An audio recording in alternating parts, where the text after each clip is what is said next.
What if I told you that there was a real, visible place where Jesus may have spoken the most transformative words ever recorded in history? A sacred mountain, surrounded by the silence of nature and the living memory of a sermon that crossed centuries and continents. Where is the Mount of Beatitudes? That's the question that guides us today, and what you discover now may surprise you. Imagine a serene setting, overlooking the Sea of Galilee, where the winds seem to still carry the echoes of the words, "Blessed are those who hunger and thirst for justice."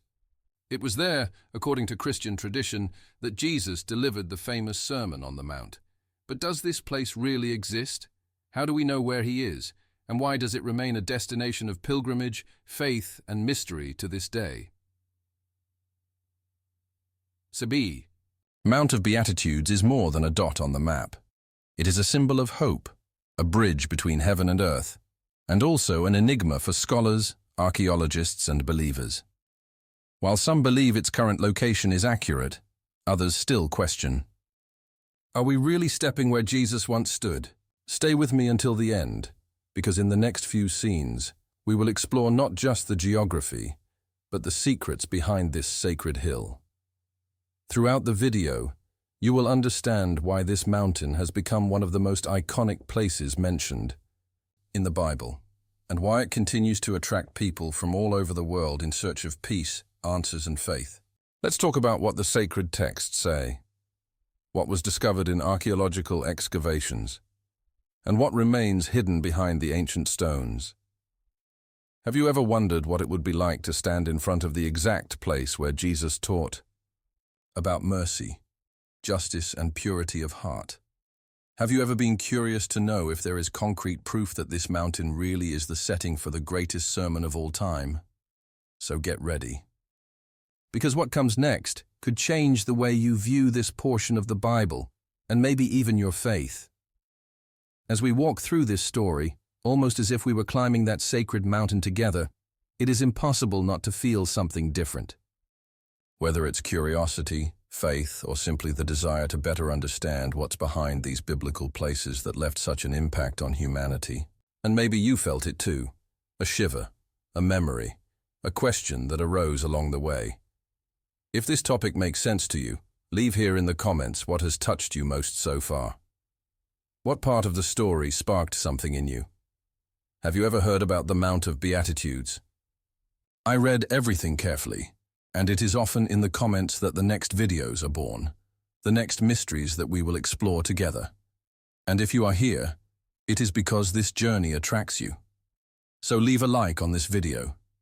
This really helps the channel to continue growing and reaching more people who, like you, want to delve deeper into the mysteries of the Bible and sacred places forgotten by time. Your participation here is what makes it all worth it. Oh, and if you haven't registered yet, take the opportunity to sign up now. It's free, fast, and puts you in the heart of this community that values knowledge, faith, and curiosity.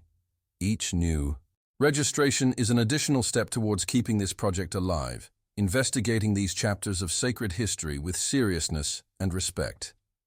Now, take a deep breath, because we're about to get into the heart of this mystery.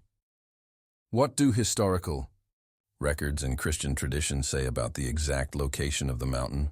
And what secrets does the soil of that region still hold? Let's find out together. In the silent vastness of that mountain, far from the hustle and bustle of cities and the structures of Roman power, a man stands up to speak. And what comes out of his mouth is not just religious discourse, but a true inversion of logic, a revolution in the way of seeing the world. The Sermon on the Mount, recorded in chapter 5 of Matthew's Gospel, is not an ordinary speech. It's the kind of message that disarms, challenges, and transforms. There, Jesus does not announce military conquests or promises of earthly glory. On the contrary, he speaks of humility, mercy, peace, and hunger for justice. And this, at a time when the strong dominated and the fragile were forgotten, sounded like a threat to the established order. Blessed are the poor in spirit, for theirs is the kingdom of heaven. Blessed are those who mourn, for they will be comforted. Blessed are those who are persecuted for the sake of righteousness, for theirs is the kingdom of heaven. These words seem simple, but each one of them carries a weight of transformation and choice. They call into question the mentality of the time, and if we're honest, they continue to challenge ours to this day. While the world values power, status, performance, the sermon exalts the broken, the meek, those who thirst for what cannot be bought with gold. This contrast is what makes the Sermon on the Mount so revolutionary. It is no surprise that many historians, including atheists and agnostics, consider it a watershed in the history of Western thought. What was said on that mountain has shaped generations, founded institutions, influenced laws, and even inspired leaders of social movements over the centuries. But why exactly in that place? Why did Jesus choose a mountain to announce something so great? The answer may lie in the symbolism of elevation. In biblical times, climbing a mountain meant getting closer to God. It was there where alliances were sealed, where prophets received revelations, and where the divine touched the human. The hill is the scene of meetings, decisions, and memorable moments. And there, on that elevation on the edge of the Sea of Galilee, Jesus decides not just to teach, but to reveal a new way, a narrow way, without promises of ease, but full of purpose and truth. This sermon also breaks another expectation. It is not addressed to religious people or scholars, but to simple crowds, fishermen, the sick, the marginalized. Jesus speaks to those who would not normally be heard. And that says a lot about your mission. He did not come to reaffirm the systems, but to open new horizons, to bring about a change in the way we deal with others, with God, and with ourselves. This is not a message to just be admired. It demands a response, an internal decision, a repositioning towards life. And perhaps that is why so many have been deeply touched by these words over the centuries. Gandhi said that if all of humanity's scriptures were lost, but only the Sermon on the Mount remained, it would be enough to guide us. And it's not an exaggeration. All we have to do is reflect on the Beatitudes sincerely, and something within us begins to move. Because this is not a text to be memorized, but lived. And living this message is in itself a journey of rupture, reconstruction, and depth. Now I want to go even deeper into this subject, because understanding the impact of these words is also understanding why the place where they were said became so sacred. There is a hidden truth in the choice of every biblical setting, and the Mount of Beatitudes is no exception. There is something behind the scenes of this story that few know about. Historical details, symbolic connections, and surprising discoveries that give even more strength to the message that echoed from that mountain. Comment there. That makes sense to me, if any of these words found space inside you. Now I want to go even deeper into this subject, because despite the universal force of Jesus' words, there is a question that spans centuries and that still instigates archaeologists, theologians, and truth seekers today. Where exactly was he when he delivered the Sermon on the Mount? Matthew's Gospel is direct in saying that Jesus climbed a mountain and sat there to teach. But the text does not specify which mountain. No coordinates, no name, just the symbolic image of a climb, of a height, and the rest was left to tradition, to the terrain and to the faith of those who walk these trails to this day. This geographic gap, so discrete in the biblical narrative, has become one of the greatest provocations for scholars over the centuries. After all, if it was one of the most powerful teachings ever recorded, wouldn't it be natural to want to understand exactly where it happened? The search for this exact point goes beyond the simple desire for location.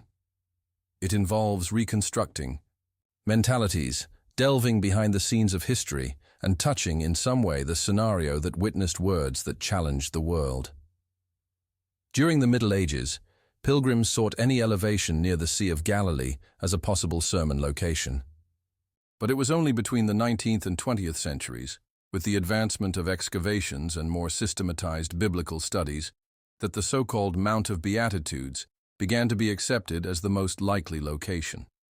This identification did not come about for nothing. There were reports from ancient pilgrims who already pointed to that gentle hill, with an open view of the lake and good natural acoustics. Geography made sense, Christian tradition confirmed it, and the first archaeological evidence began to add strength to the theory. But as not everything is so simple, this statement has never been a consensus.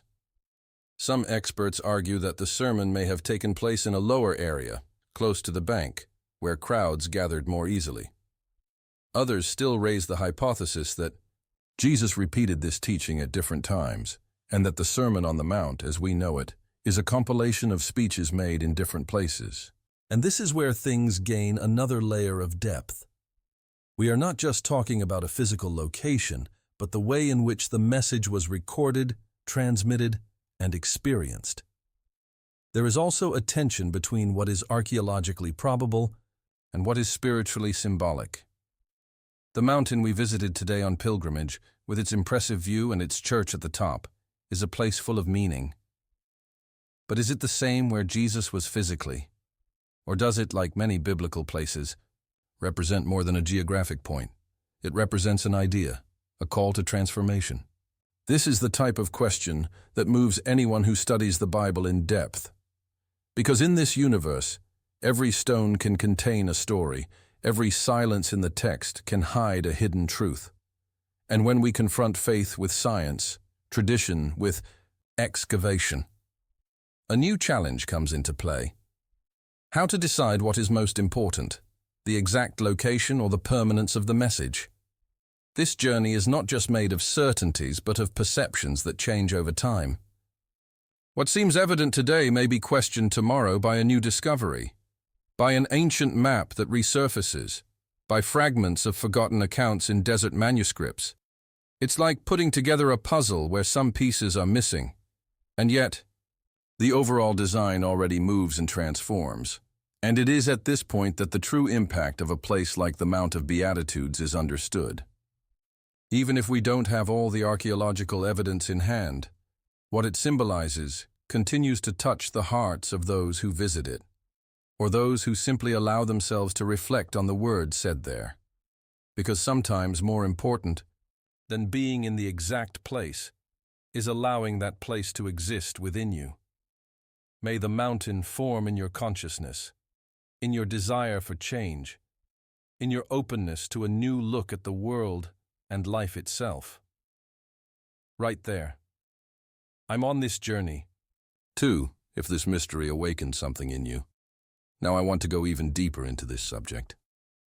Because faced with so many theories and debates about the exact location of the Sermon on the Mount, there is an answer that doesn't just come from books or excavations, but from something that spans centuries: tradition. And the Christian tradition has a weight that cannot be ignored. It carries, in addition to stories, a collective perception, a type of spiritual memory that crosses generations with strength and meaning. It is this tradition that points to a gentle hill in the northern region of Israel, not far from Capernaum, with a privileged view of the Sea of Galilee. It is there, according to this heritage of faith and history, that the Mount of Beatitudes is found. The name is not old. In fact, the place only became known as this more recently, when Christian authorities began to associate the geography of that region with the account in Matthew's Gospel. But the idea that this would be the Sermon Mount didn't come out of nowhere. There are records of pilgrims dating back to the 4th century that describe an elevation near the sea where Jesus would have taught the crowds. These reports, even though they were not accompanied by precise maps, were transmitted for centuries, reinforcing the idea that that specific mountain was the stage for that emblematic moment. The landscape helps support this belief. Anyone who has been there knows. The place has surprising natural acoustics. Even without amplification, a voice can project across a large part of the hillside. This makes sense in the biblical context, where Jesus would have spoken to a large number of people, and the environment needed to favor this transmission of voice. Furthermore, the hill offers a contemplative view, one of those that naturally invites reflection, listening, and inner transformation. The location is strategic, between important cities in Galilee in the 1st century, and also close to where Jesus spent much of his ministry. At the top of the hill today is the Church of the Beatitudes, built in the 1930s with support from the Italian government and designed by a renowned architect of the time. The church has a detail that many people overlook. It has 8 sides, each one representing one of the Beatitudes spoken by Jesus at the beginning of the sermon. This architectural choice is not random. It is as if the shape of the temple itself was a visual response to the content of the message. But the most impressive thing may not be in the physical structure, but in the atmosphere. Reports from visitors of different origins and beliefs describe an almost indescribable feeling of peace when stepping on that soil, as if something old still echoed there, as if those words of meekness, of mercy, of hunger for justice were still floating in the air, waiting for hearts willing to hear them again with sincerity. This type of impact cannot be measured with instruments, it cannot be proven with documents, but it can be felt in the soul. This is what transforms the Mount of Beatitudes into something far beyond a tourist or archaeological destination. It becomes, for many, a place of reunion, of decision-making, of reunion with one's own essence. It is interesting to note how, throughout history, this mountain has also been the scene of notable religious events. Celebrations, vigils, silent reflections. In times of crisis or conflict, many Christians turn their eyes to it, as a symbol of hope, as a living reminder that there is a path that does not depend on force or domination, but on compassion and humility.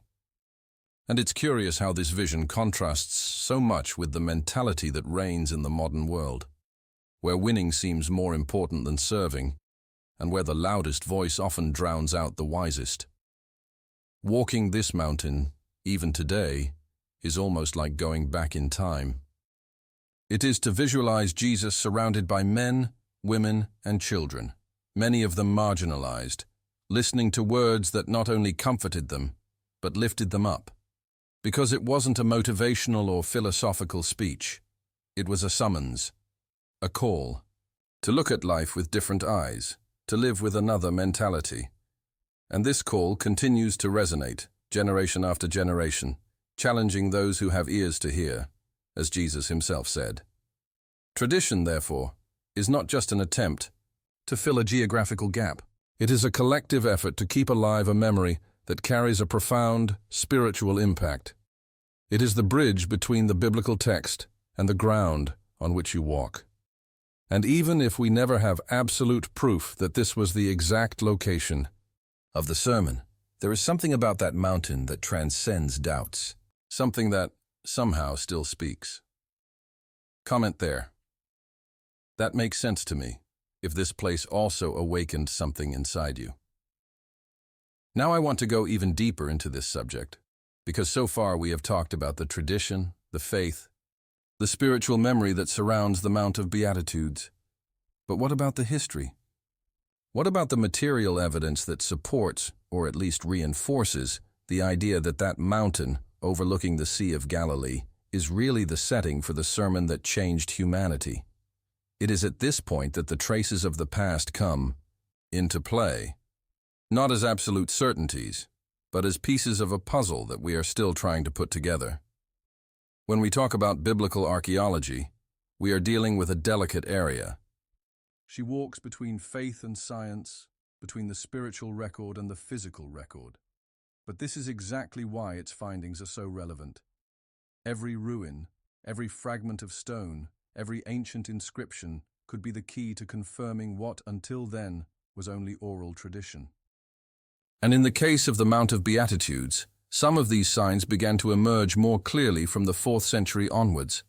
It was during this period that the first written records of pilgrims began to mention a place near the lake where Jesus was said to have taught the crowds. These reports are fundamental, because they indicate that veneration of the site is not recent. Since the first centuries of Christianity, believers have gone to this hill as a point of devotion. And soon, structures began to be built there. The first of them, it is believed, was a small Byzantine chapel, built precisely to mark the location of the sermon. The remains of this construction were found underground, revealing not only the foundations of the old church, but also ornamental mosaics typical of that period, with Christian symbols that directly refer to the gospel messages. These mosaics, although fragmented, are valuable pieces of a larger puzzle. They show that the mountain was seen more than 1,500 years ago as a sacred place. And more than that, they show that there was constant movement there. Evidence of pilgrimage trails, inscriptions in ancient Greek, traces of liturgical objects. All of this points to continuous religious use.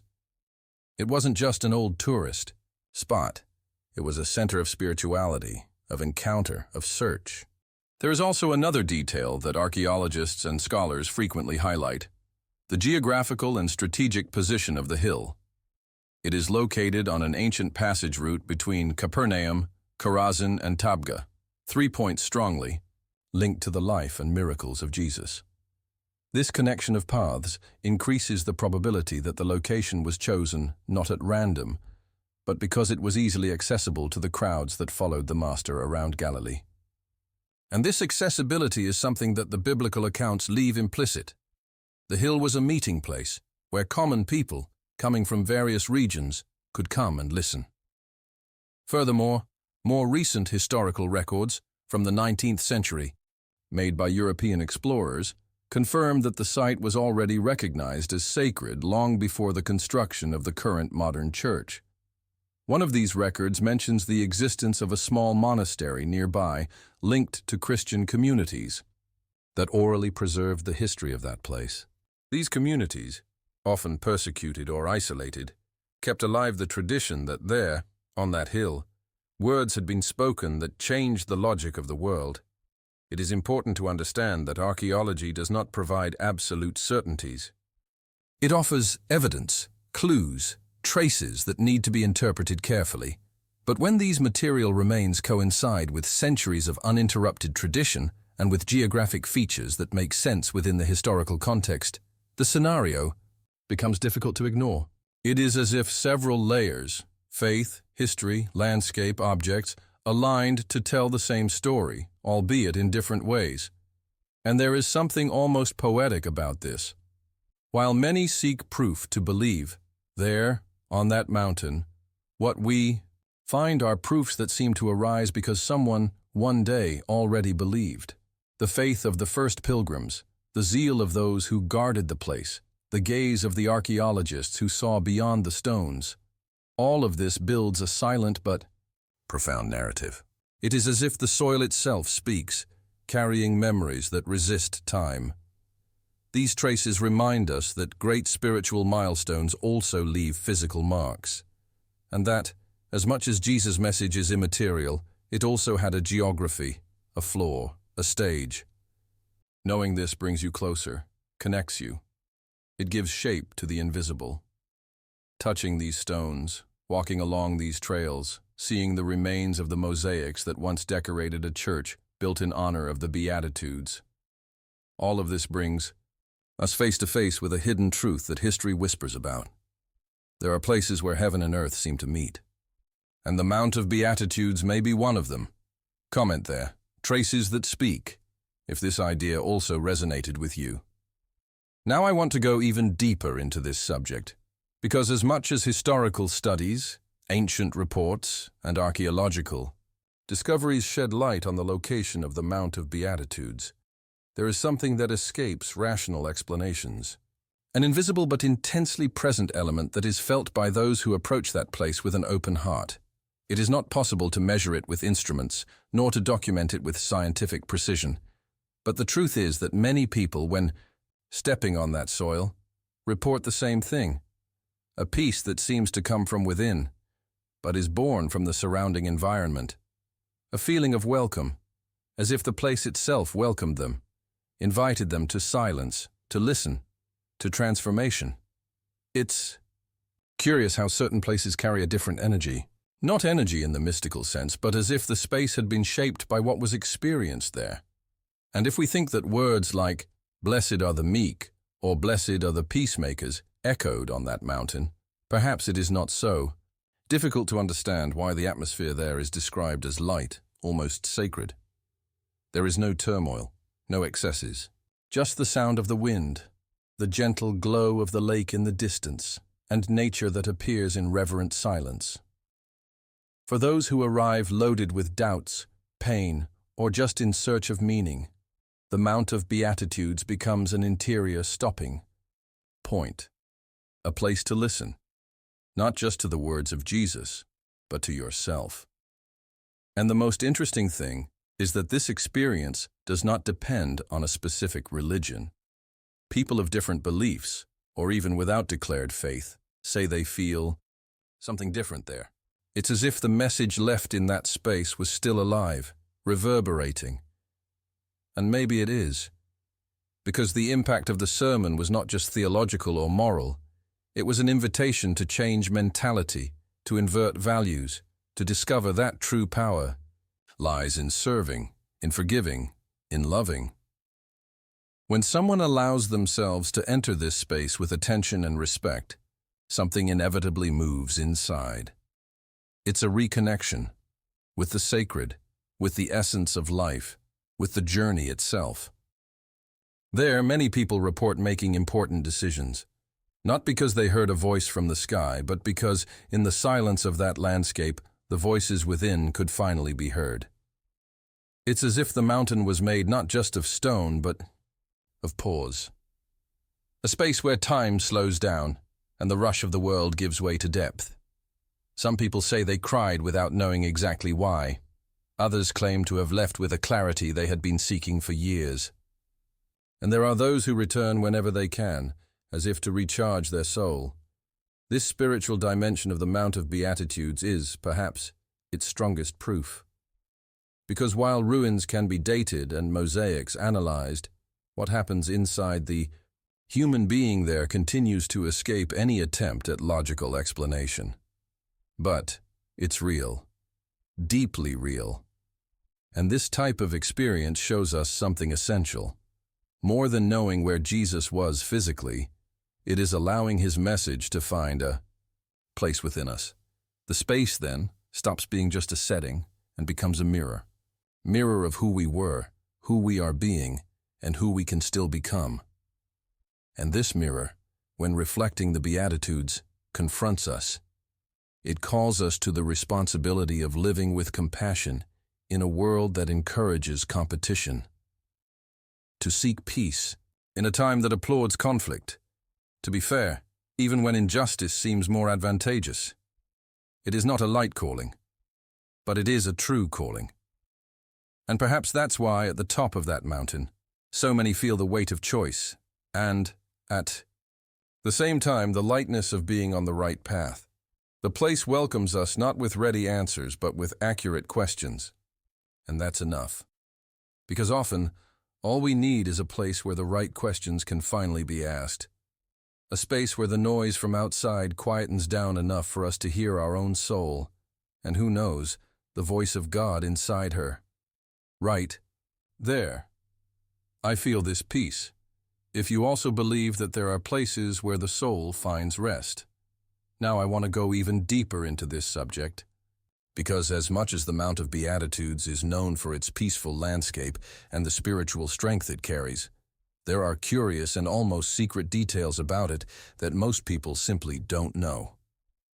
And it is precisely these subtexts of history, these small behind-the-scenes revelations of faith and geography, that make this place even more fascinating.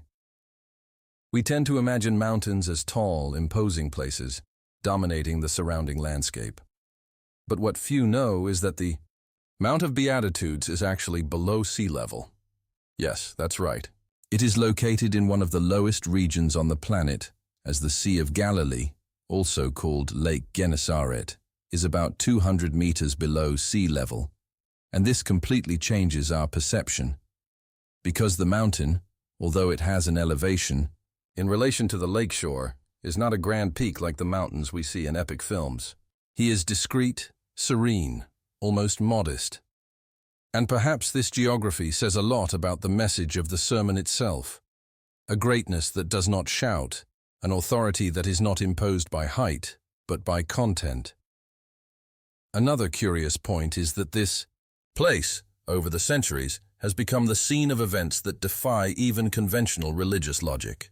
There are records of Marian apparitions, mystical reports from pilgrims, and even spiritual experiences shared in silence by groups that never communicated with each other.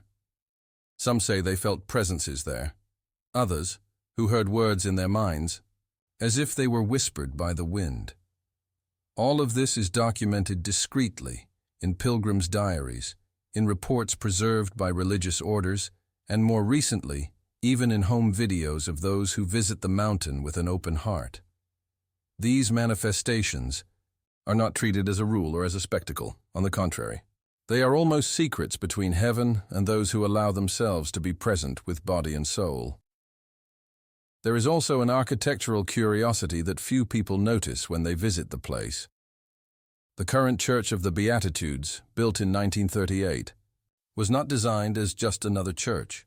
Its structure has a deep meaning. It was drawn with 8 sides, forming an octagon, and each side represents one of the 8 Beatitudes.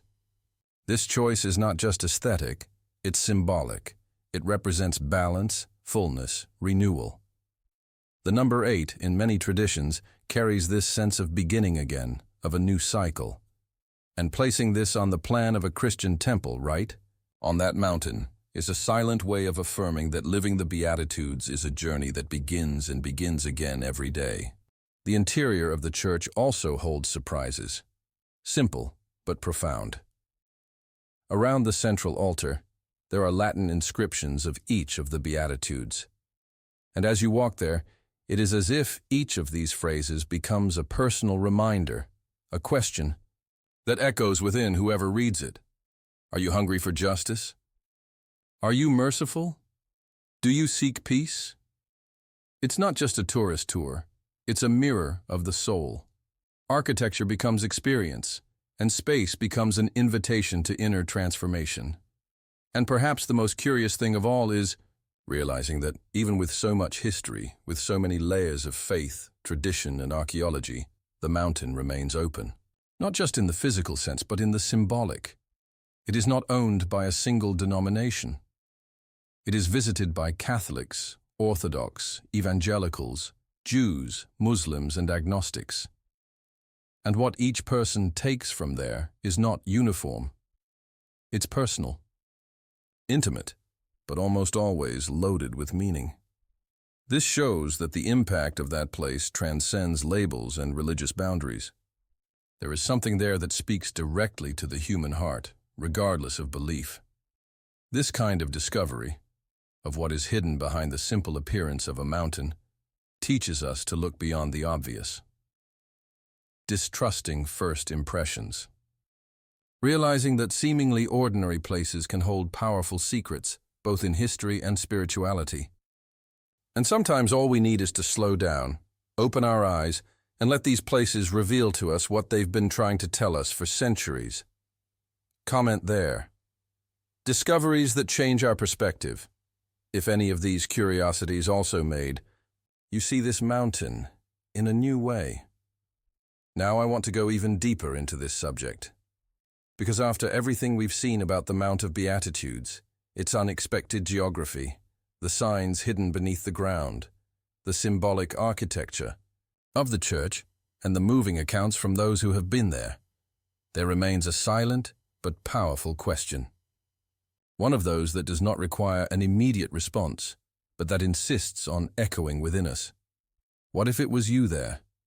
If you were in that crowd, sitting on the grass, with the wind coming from the Sea of Galilee, and your eyes fixed on someone who offered neither wealth nor fame, but a new way of seeing life. What would change in your heart today?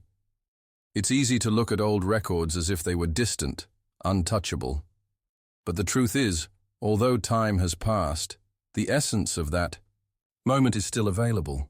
And that's the beauty of faith. It doesn't depend on being physically there, but on being truly present in the now. Jesus didn't just talk to whoever was in front of him. He spoke to everyone who, in the future, would have the courage to put themselves in the shoes of those listeners and ask themselves, What am I doing with my thirst for justice, with my ability to forgive, with my call to peace? Because climbing that hill, even symbolically, requires a decision, a change of mindset, an abandonment of old certainties to embrace a lifestyle that is not measured by the applause of the world, but by the silent impact of good. It's not an easy climb. It's not about being perfect, but about choosing, every day, to align your heart with something bigger. And that is challenging, because the world around us screams for quick answers, for visibility, for self-promotion. Now the voice that echoes from the mountain asks for calm, humility, mercy. And perhaps that is exactly what is missing today. Places where we can silence excess, slow down our thinking, and rediscover the truth that sustains us. Not the truth imposed from the outside, but the one that comes from within, when we are able to listen, truly, to what the Master still has to say. This mountain, with all its simplicity, reminds us that the extraordinary does not always come disguised as a spectacle. Sometimes it comes in the form of soft speech, an invitation to forgiveness, a call to compassion. And it's up to each of us to decide whether we're going to keep running or whether we're going to stop for a moment to climb, even if only in thought, this sacred place within us. So I just leave you with one question. If you were there, in front of Jesus, hearing with your own ears those words that were so direct, so disconcerting, and so human, what would change in your life today? What weight would fall from your shoulders? What decision would no longer be postponed? What kind of person would you start to become? Comment there. I would climb this hill, if this reflection spoke to you in some way. If you've made it this far, it's because something in this content resonated deeply. And that tells me a lot about your journey. The type of reflection we did together can't be found anywhere now. And if this video gave you real value, if it made sense to you, consider subscribing to the channel. This way we remain connected on this journey through other biblical places that still hold surprising stories. Oh, and tell me in the comments if you stayed until the end. Right there. I'm with you until the end. Just so I know that you were with me on this until the last second. This makes all the difference because it shows that we are not alone searching for meaning, history, and faith in this noisy world. If you feel that this video brought you something good, leave a like. 2. It's a simple gesture, but it helps this content reach those who also need to stop and reflect on what really matters. And if you want to continue this vibe, there's a video here that complements this topic and will take you even deeper into this journey. Click and stay with me there.